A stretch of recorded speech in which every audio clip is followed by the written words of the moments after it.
we're doing a podcast. Welcome to Going on the Macabre. This is very macabre.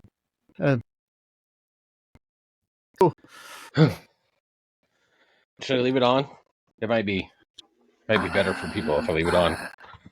I don't know what you're talking about. Welcome back again. Yes, to Corner on the Macabre. You got like a big curl. There you go. Got rid of it. There we go.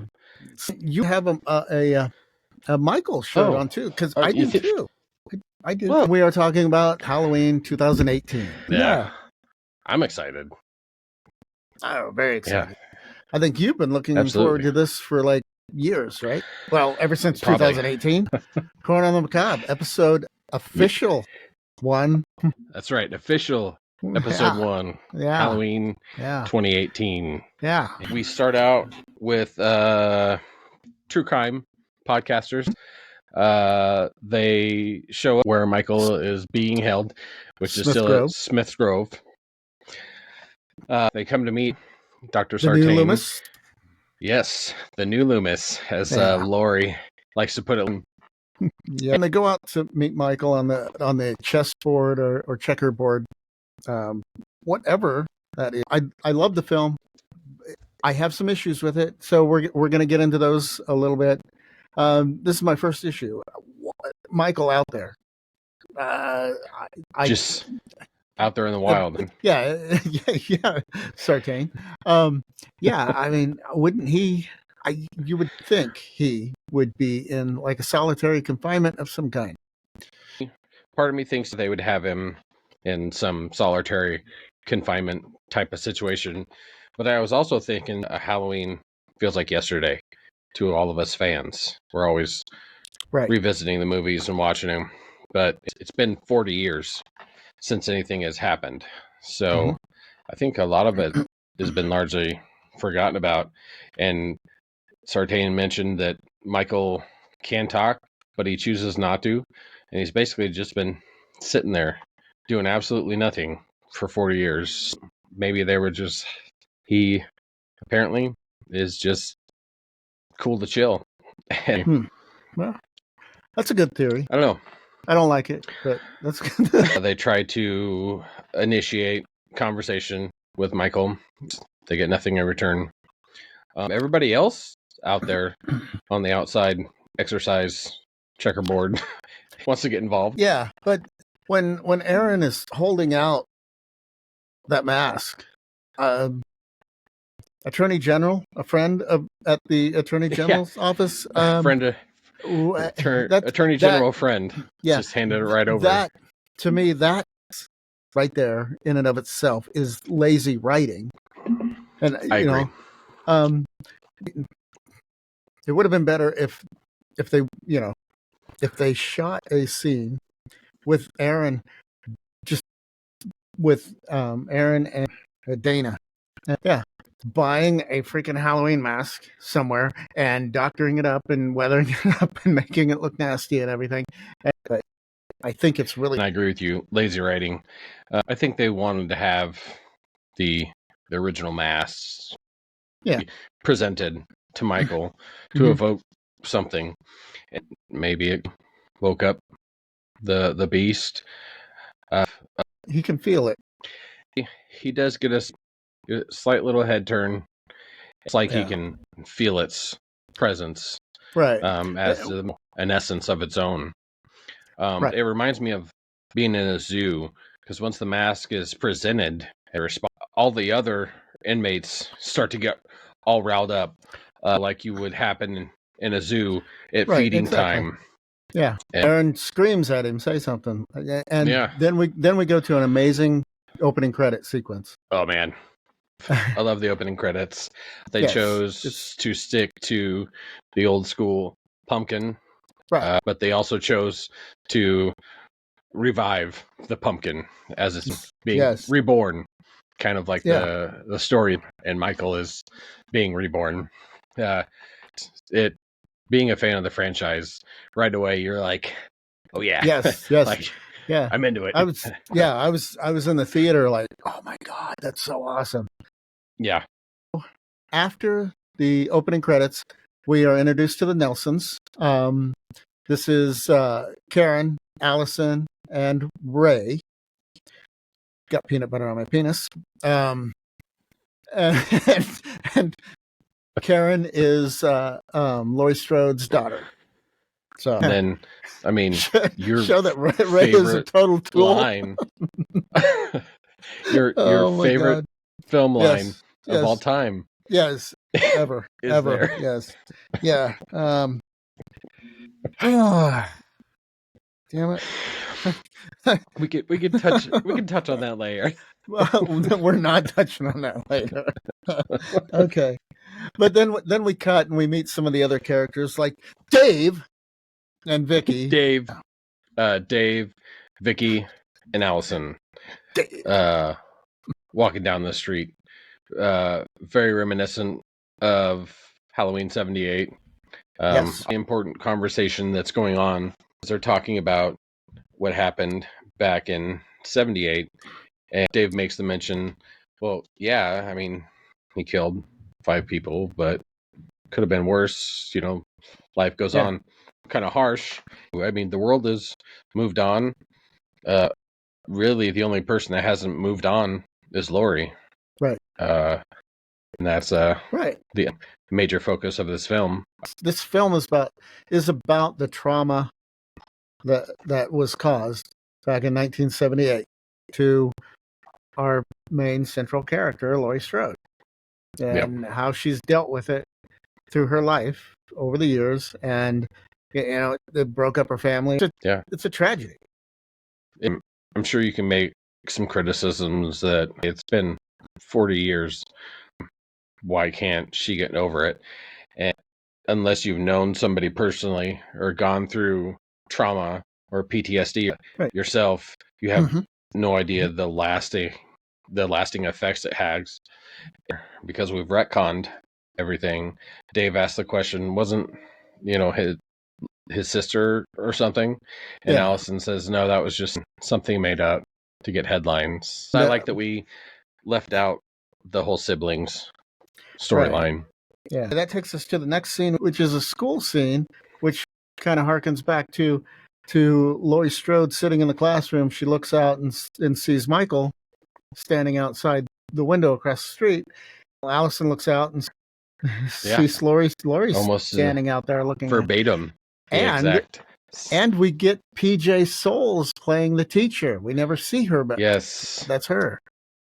Laurie shows up to talk to Allison and give her the money that the podcasters from the podcasters tried to pay her off, because initially what they wanted was like a final meeting, between the two. Laurie was like, hell no, get out of my house. Yeah, I'm not gonna go meet with him. Yeah. Of the whole family are the two that kind of have this connection between one another, between Allison and Laurie. It's very accentuated that there's a special relationship. Also, at the school, we meet Cameron and Oscar. Yes. And Oscar's dry lip flakes, as Cameron calls them. Yeah. But it's funny. What they're doing is they're making the characters likable so that there's more weight to their death. I mean, don't get me wrong. I love just sitting down for a quick bloody slasher flick, just a brain dead viewing. Good movie. But this movie proves it really doesn't take much to really enjoy those side characters. We go back to the podcasters in the hotel room, listening to the tape and looking at photos and transcripts and stuff, which leads us into Michael being prepared to be transported. Dr. Sartain made sure that he's involved in this process. I wanted to point out one thing real quick. I really enjoy about this is a lot of times you get like Jason, for instance. As much as we love Jason Voorhees, he kind of just pops up always where he needs to be. Yep. 18, they actually make it a point to show you that Michael is actively stalking the podcasters. Yeah, and then we have the flashback from Yeah. the original Halloween of Judith being Yes. killed. And that flashback is actual flashback from the original. I don't know. Yeah, and I think it probably was the same footage. Yeah. Let's move on to the restaurant where Laurie Yep. shows up. She saw his shape at Smith's Grove. Yep. And they're getting ready now for the transfer yeah, because she now physically she needs a drink. drove herself there. Yeah. She needs a drink. full glass of wine. Yes, a full glass. Because I think that was Ray's wine too. Ray doesn't deserve anything. She's clearly distraught. She refers to him as the shape. That's always been an ongoing thing they used. But they do get Laurie calmed down a little bit. We cut to next. The bus crash. Yes, and the man and his dance son. Yes, his dance. The boy that likes to dance. Yeah, and we've talked about this before. We like it because it's so off the wall, and yeah, it's funny. It's funny. There's a song playing in the background. That is actually the song that Laurie is singing to herself in the original 78 movie while she's going to meet her friends on the way to school. So Carpenter and her wrote that originally. Right. And then for the 2018 movie, they made it into a little song and actually produced it and put it on. And if you like, share, and subscribe, Craig is going to sing that song. Yeah, of course. Now we're introduced to Hawkins. He's playing pinball because he's a pinball wizard. Yeah, because I mean, Hawkins loves slushies. Yes, he does. Everybody loves slushies, right? Who doesn't love slushies? Even if you don't actively go for them. If somebody's like, "Here's a slushie," you're like, yeah, I think I will. Yeah. I am excited about Hawkins' character because Will Patton is playing him, and he's just one of those supporting character actors that is always such a pleasure to watch in movies. He's a great actor. He's a good actor. Yeah. He's playing pinball because in Haddonfield, what the hell else do the police have to do unless there's an escaped lunatic with a mask walking around killing people? Haddonfield is a place where nothing happens. Nothing happens. Hawkins gets a call and he has to go out to the bus crash. Of course, everybody has dissipated at that point because once you let the crazies off the bus, they're going to go frolic. They just go wander. The only holding hands thing left alive is Sartain, who was shot by the kid. In the shoulder. Dance kid. The dance kid. Yes. Damn good shot. Yes. Or maybe not. I love that kid. I don't know what he's aiming for. And that shot to the shoulder definitely screwed up some of those plans. Him and his father show up and they check everything and he gets back in the car and Michael is in the back seat of the truck. He kills the kid. He actually kills the kid. Yes. Yeah, I mean, I'm sitting in the theater watching this for the first time, and I'm like, they did it. They actually did it. They freaking killed a kid on camera. They killed the kid because on camera. Yeah, on camera. I can't. Oh shit! Michael's back, and he's nothing worse than ever is going to get in his way. Hawkins shows up. Everybody's gone. He gets Sartain. And much like Loomis, he weasels his way into kind of getting to hang out with the cops for the majority of the film. Hospital with the sheriff and Hawkins. They notice that Michael Myers is on the bus, and Hawkins points it out to the sheriff. Doesn't seem too concerned, you know. No, what are we gonna do? Cancel Halloween? Hawkins makes an important little remark about the babysitter murders from '78. To Halloween fans, might recognize that as the original title before Halloween was called Halloween. And then we jump to the truck stop. Yes. The fun. The badass bathroom. Oh, yeah, badass bathroom. This is where shit starts to go down a little bit. You think they filmed that in Iowa or in the Midwest somewhere?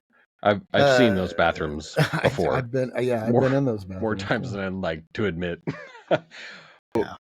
They stop to gas up, go to the bathroom, get a snack.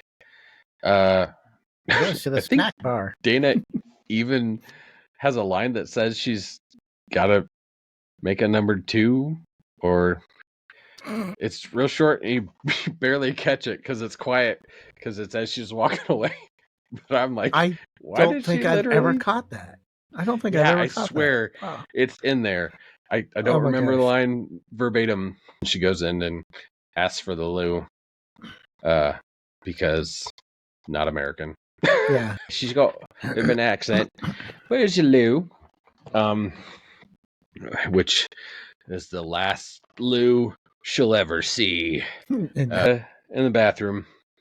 And of course, our villain, Michael Myers, comes in slowly to go into each stall. Yeah, it freaked me out. Gets to her stall. It would, if I wasn't already shitting, that's when I would shit. When he raises his hand ever so lightly over the bathroom stall and just drops teeth. Human teeth. That came free with his new outfit, as it turns out. Yes, they came free.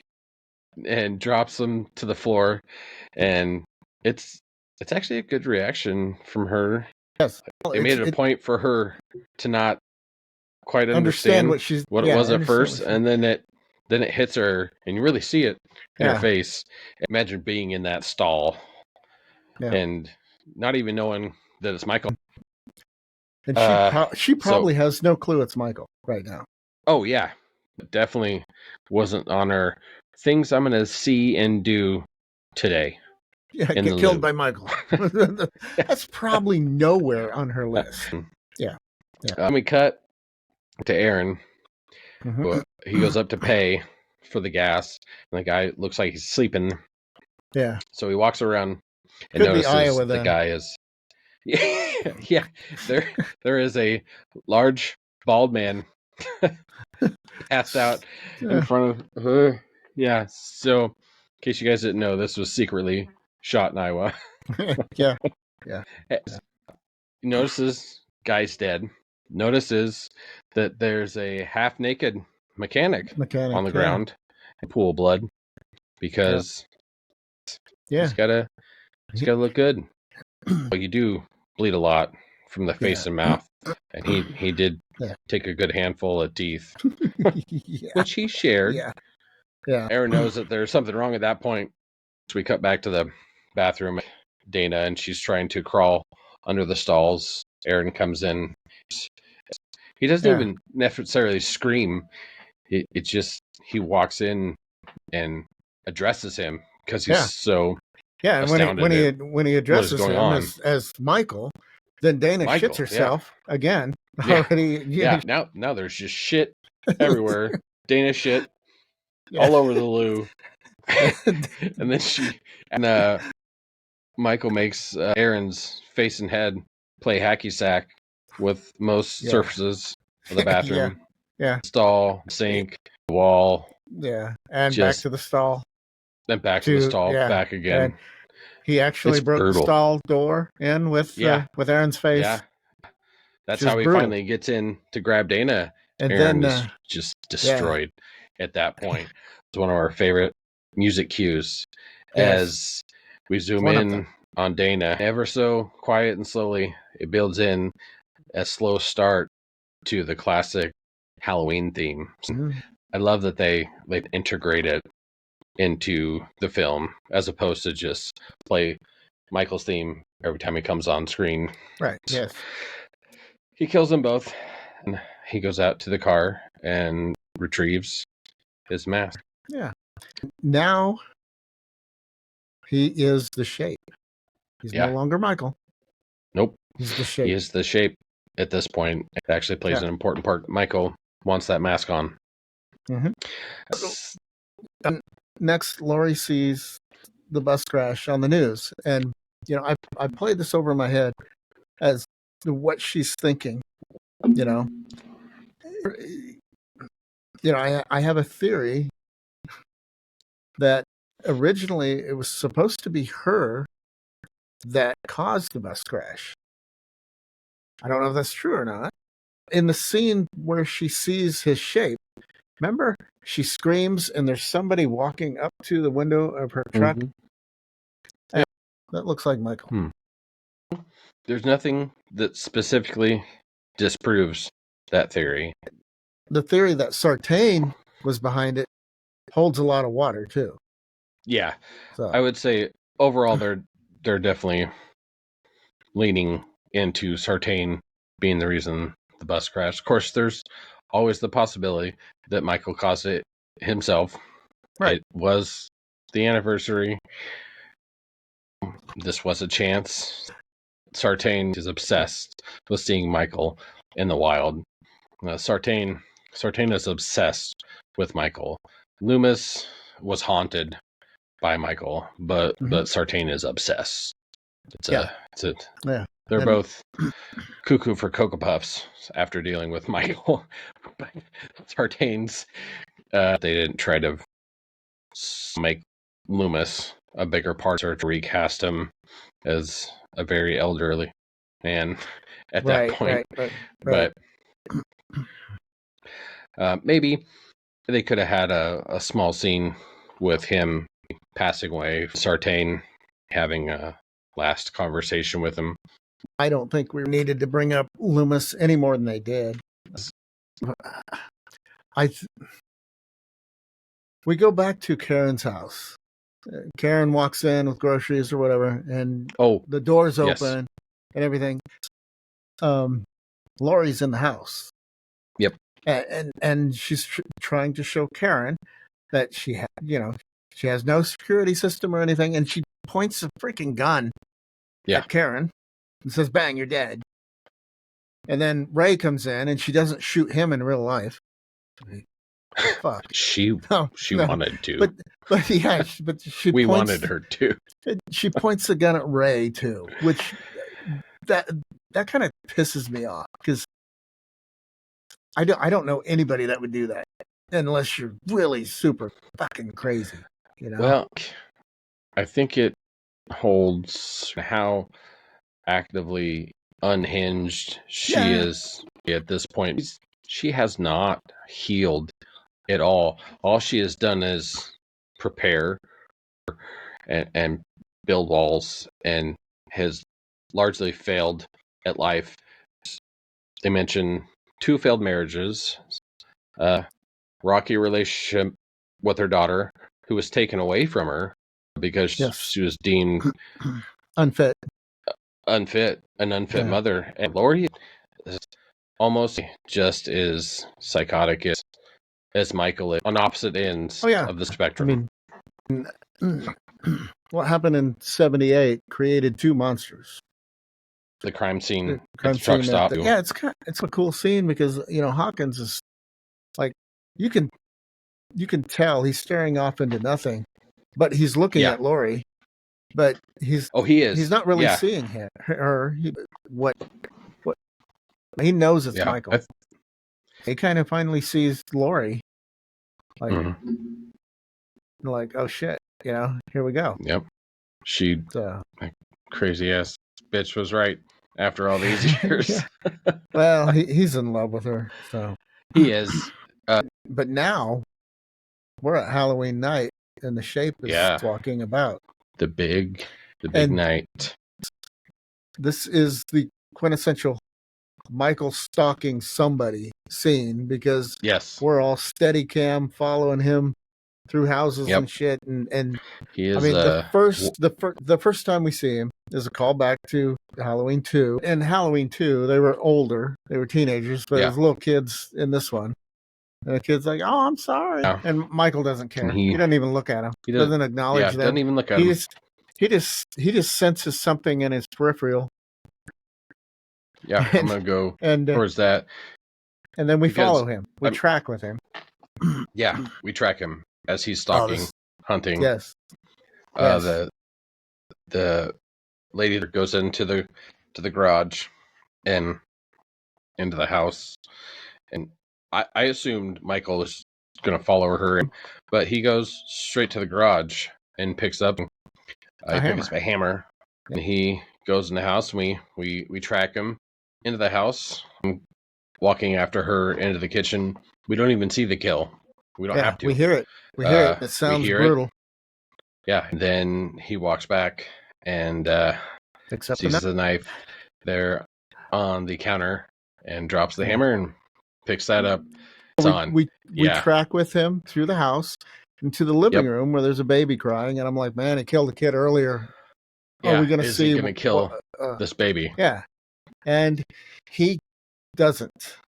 Okay. No, he's willing to take out anything he needs to. He has no reason to kill the baby, just like he had no reason to kill the kids on the street. Right. He did have a reason to kill the kid. The kid was a roadblock. Out the walks front out door. the front door. And the middle of Halloween, because he's like, he can. Here we are. Here we are. This is his town again. Yeah, and it's his night. And they do play this up in two installments of, well, Absolutely. At least the next installment. When he kills, he powers up. He's like a video game. Mario getting the mushroom. Yeah. Next death. He goes up on the porch and looks into the window, and we see this nice mirrored reflection in the glass. I love that shot so much. And then the camera stays that's creepy. Put. Yes, it is. And the camera stays put while he then goes around the house, and we see his shape walking away to the back of the house. And then we see the woman in the house coming back to the window, and Michael's, right there behind her. Michael comes in. Oh man, he just it's so brutal. Yeah, but and the shock on her face. Grabs her by the ponytail, bounces her head off of I think it's a sofa there or something. But it's just it hurts watching. You see it on her face. Yeah. Like she has no clue what is going on at all. And then immediately knife through the throat. This is an important death because it is the first death of the film with the mask on and knife in hand. Then we go to the Halloween dance that the high school is having. Allison with her boyfriend Cameron and their comic relief friend Oscar. Allison gets a call from Vicky, who's babysitting. She wants Allison and Cameron to come hang out. When the kids go to bed, your friends come over, you do drugs and have promiscuous sex. Say, I'll be right back. All the quintessential rules so that you don't actually come back. So she finishes her phone call with Vicky and goes back out to find Cameron with the girl, and then they kiss. And Cameron's a dick, for sure. I don't think 100% that was his initial intention with this girl. He was drunk. He made a mistake. I don't think his intention to hurt Allison. They get in a little bit of an argument. Yeah. He has turned his knob to 11 and takes her phone. It only goes to 10, but this one goes to 11. Yeah. He takes her phone and throws it in the cheese dip? Yeah, it's like cheese dip or something. Cheese dip, fluff.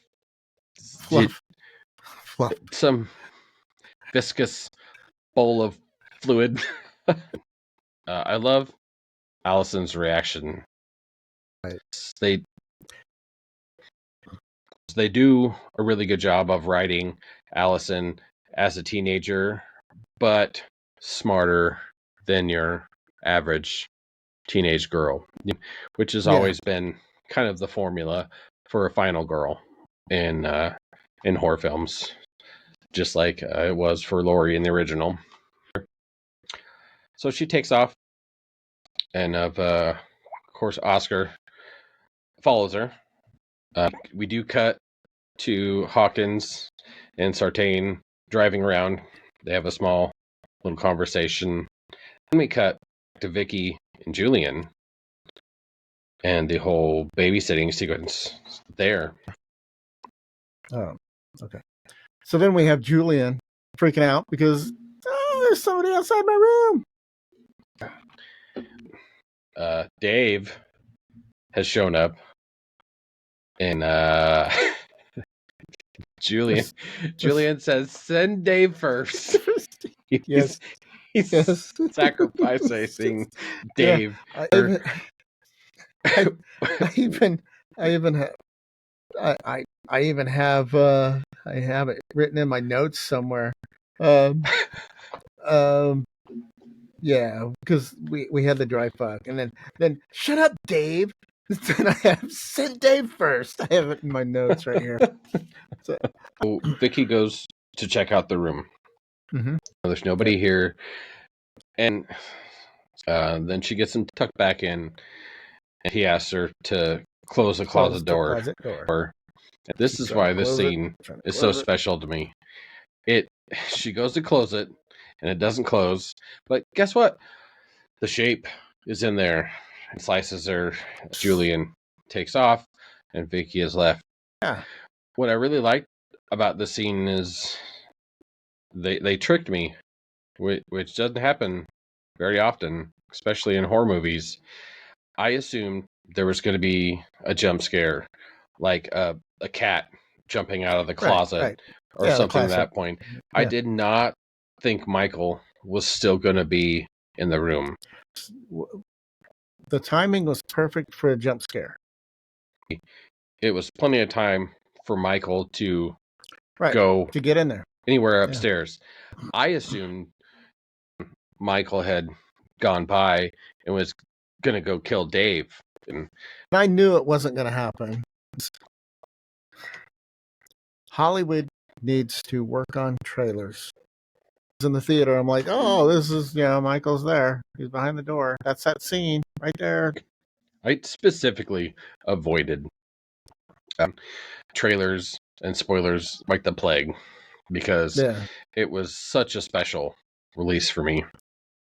Right. Because in my lifetime, I only got to see 2 Halloween films before that. Back to the show. We don't see Dave get killed. We don't. We cut back to Allison and Oscar. Right.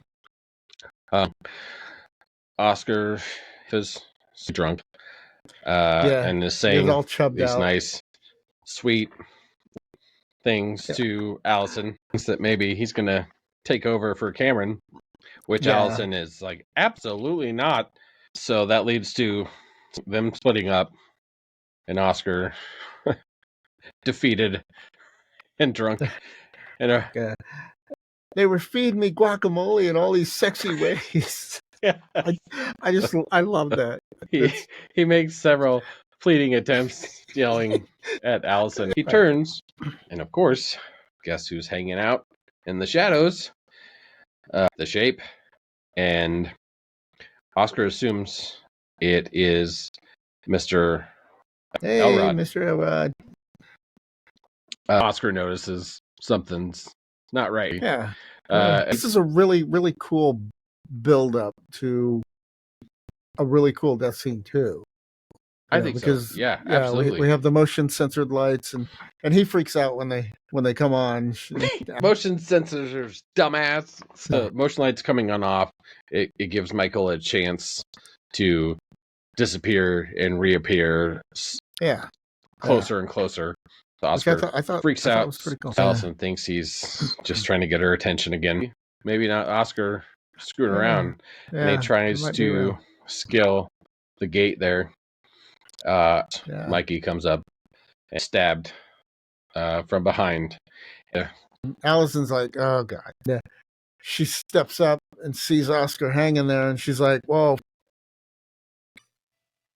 freaking out. Yes. And then we get this piece of music, which is the ringer on my freaking phone ever since 2018. Which is awesome. Yeah. I love that. I love that there. Yeah. Really effective. It's probably my favorite piece of music from all of the Halloween movies. Okay.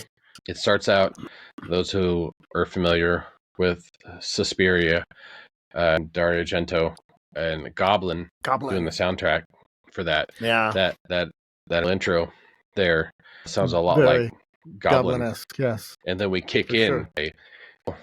Allison ends up running, gets to a house. We cut to Hawkins and Sartain had met up with Laurie and her family. Because now they know that Right. Michael's on the loose. So they're going to go to the Strode compound. They're going to leave an officer at Karen and Ray's to let Allison know. And because thanks to Cameron, she can't be reached by phone. Yeah. And Hawkins hears the call come over the radio. So he and Sartain are actually who shows up to take Allison.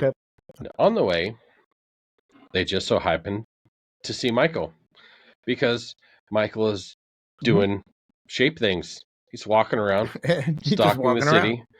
And to Sartain's disappointment, Hawkins just rams him with the car. Yeah, a callback to Halloween 2. Yes. Ben Dramer. So Sartain is upset because we're not supposed to hurt Michael because he's a ward of the state. That's right. So they get out of the car. Sartain makes it over to Michael first, like it's his long lost love because he's so obsessed. Finally, his true intentions were revealed. He's got a pen. His pen is a special pen, and it's got an extendable scalpel on it. Yeah. Because what doctor wouldn't have a pen with an extendable scalpel? Well, I mean, maybe it's for, doing tracheotomies, Yeah, out in the wild. You never know. You're just going to have to cut a hole in someone's throat. Sartain turns around and jabs it into Hawkins' throat. Well, you're leaving out the best part. The most. Yeah, you're trying to forget this scene. You're trying to forget this. Yeah, it is creepy. It is very creepy, and it's the most hated scene in the entire movie. It is. I when I saw this in the theater, I'm looking around to see what everybody else is doing, and everyone else, you know what they're doing? They're like, what? Everyone's like on the same page. Like, what the fuck just happened? What is going on? Oh man, they're gonna make Sartain wear the mask and start murdering people. Yeah, but they don't. I'm glad because I wasn't ready to see that yet. Yeah, me neither. It makes sense that he put on the mask. He's obsessed with this. He also when you stop gets a chance to feel what it's like to kill because he asked Michael, "Is this what I feel?" I think David Gordon Green was trying to show that this energy, this evil energy that Michael has, can radiate off onto other people. And Sartain has been with Michael for what, 15 years? Loomis, as crazy as he was, I don't necessarily like it, but it doesn't bother me like it bothers some other people. Yeah, I really want to know what our audience thinks of this scene and this movie in particular. But just leave your babbling shit in the comments. Absolutely, and we won't make fun of you. Not just the Sartain mask, but any part of this. We want to know thoughts feelings. You want to tell us how right or wrong or dumb or smart we are. Yeah. Definitely leave a comment. Yeah. It's just so out of place because he just pops up over the hood and it is creepy. It's almost kind of funny, but it's funny and off-putting. Yeah, it's very off-putting. Yeah. I always liken it to drinking water out of a can. It's there's something wrong with this water. It's not carbonated. It needs fixed. That's not Michael. Yes. It needs fixed. Yes. Fuck. There is definitely throughout the trilogy a little bit about the mask itself maybe having some power. So yeah, you have to wonder. Sartain does put on the mask, and then he is able to drag Michael, pick him up, and put him in the police cruiser. Followed by one of my favorite lines that I have no reason why it cracks me up every time I hear it. That's he's throwing Michael in the back of the cruiser with Allison. Yeah.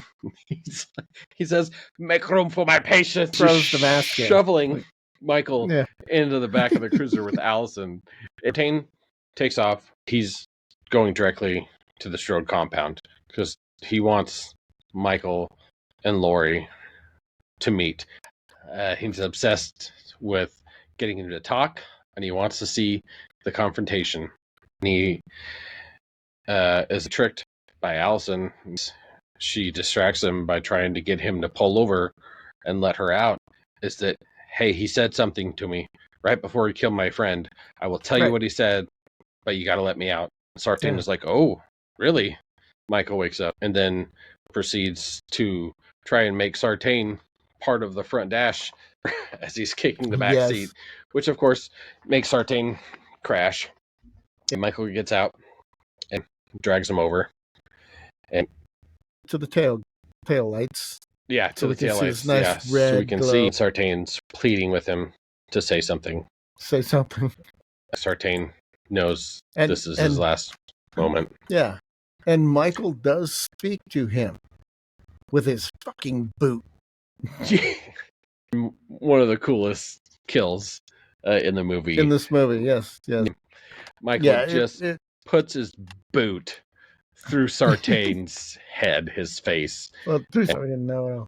Yeah. Allison takes off, which Michael doesn't care. And he has no idea there's any relation to the Strode family.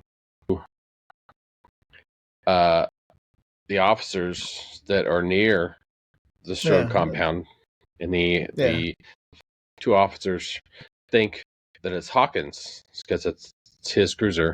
Michael dispatches them. Michael drives to the Strode compound.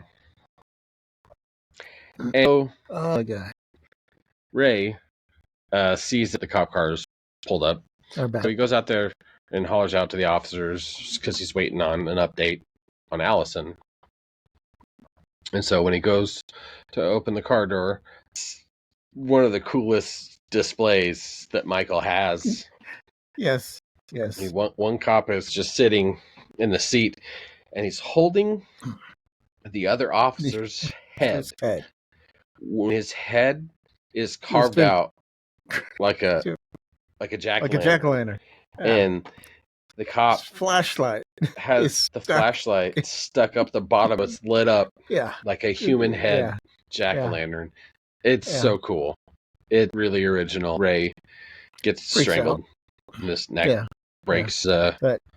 His death is about as boring it comes quick. as his life is. You ever notice that nobody else in the movie is sad that Ray's dead either? Like, I know. I don't know if Karen and Allison ever actively grieve for Ray being killed. Ooh. So I skipped over this earlier. Hawkins and Laurie meet up at the house where they find out that Vicky and Dave were murdered. Laurie shows up. She sees Michael for the first time through the window, and he does the head tilt at her, and she fires a shot off at him. So important little scene. Not only is it important for Laurie and Michael, but it is the one scene in the film where Nick Castle has the mask on. And Nick Castle, of course, as you all know, played the Shape in the original 78 Halloween.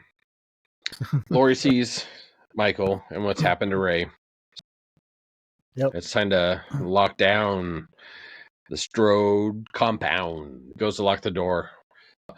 Mikey's hands bust through the glass, grabs a hold of Laurie, and Laurie manages to get the shotgun, and she's trying to bring it up to defend herself, and Michael manages to get his part of his hand over the barrel, and Laurie pulls the trigger, blows his fingers clean off. The pinky in the ring. Through the rest of the trilogy, kind of iconic to the Michael of the new trilogy.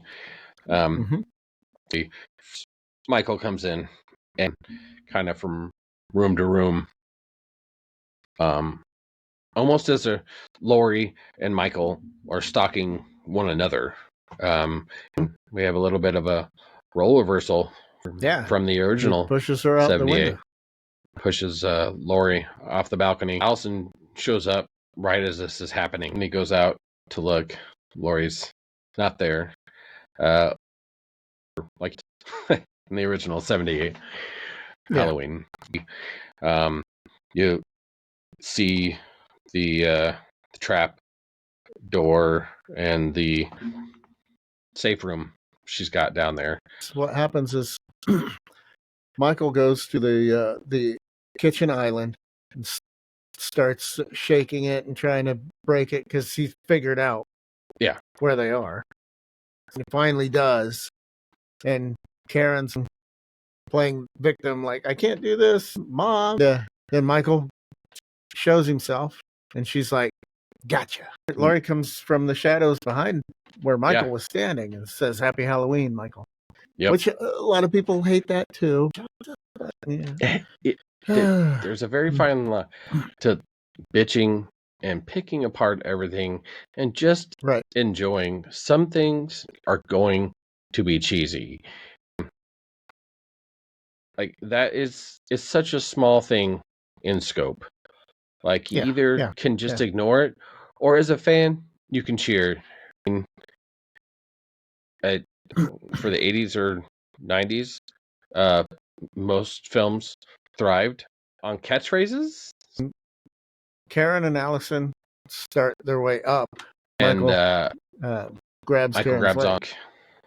Allison picks up a knife and I think this may be cuts Michael's pivotal because this is the first time that Allison really gets her hands dirty and becomes part of the story in a very physical aspect. She picks up a knife and she stabs Michael to save her mom.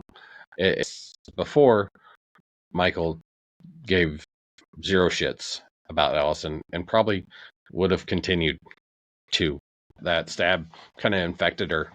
Now she's yet another infected by the violence and evil of Haddonfield. Laurie flips the lever and it closes, locking Michael in there. If the audience hasn't figured this out by now, it wasn't a safe house. It was a trap house. She locks him in there and starts the gas. And then the flames start. They hightail it out of the house, and the house just goes up in flames. I think it was important at the time. The movie ended with a shot. They're in the back of the truck, and the camera is focused on all three of them, but then the camera tilts and pans down to the knife that Allison's holding. Yeah. Some of the things in this film kind of make me wonder if David Gordon Green had a plan for a trilogy, because there was a lot of speculation. Is Allison going to be the Shape?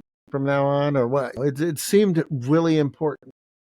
When we found out about Halloween 2018, because they launched a massive campaign for it. It was easily the highest grossing film of the franchise at that time. Right. Because it left you open to try to decide, figure out, think on it. It left you something to chew on Right. while you waited for Right. Halloween Kills. And that's where it ends. The sibling thing, I don't have a active problem with, and it just wasn't my favorite part. Cult of Thorn, Right. when they did that in Oh, 4, 5, and 6. I didn't like the Cult of Thorn. For 2018 to say, yep, we're gonna forget everything except for the original 78. And I think that was absolutely the smartest thing to do. Because it gave them so much freedom to do whatever. It also gave them the freedom to do whatever Easter egg they wanted for the franchise, and not have to get picked apart that it's canon or not canon. I was damn excited the first time seeing it. Yeah. That my favorite slasher. He was back. Yeah. And I think, to all the haters of this film, you can't hate the musical score. You can't hate the death scenes. The death toll in this film was 17. 17. Okay? 17. That's high. I mean, that's for high. Halloween. That's high. It's not going to be the highest in this trilogy. Who knew? If you don't like the movie, that's fine. There's nothing wrong with disliking the movie. 2018 was the perfect tone for the first of the new trilogy films. It was just it was simple and quiet like the original 78, but we're slowly ramping things up. We are ramping things up with the kill count, how he is killing. We have now actively decided to integrate the theme with the flow of the film instead of just that constant theme just always playing. It is now a living, breathing piece of the film, as opposed to just the background music going on. John Carpenter and his son, right? They Cody Carpenter, Dave Davies. Speaking of music, now that the viewers / listeners have heard it a couple times, we want to know what you think. Did you enjoy it? Did you like it? It's a completely originally composed piece by Citizen. Check out their stuff on Spotify. They worked with us in creating the intro. What'd you pick up on? Its influences. Final thoughts. It is actively my favorite slasher franchise and favorite slasher character.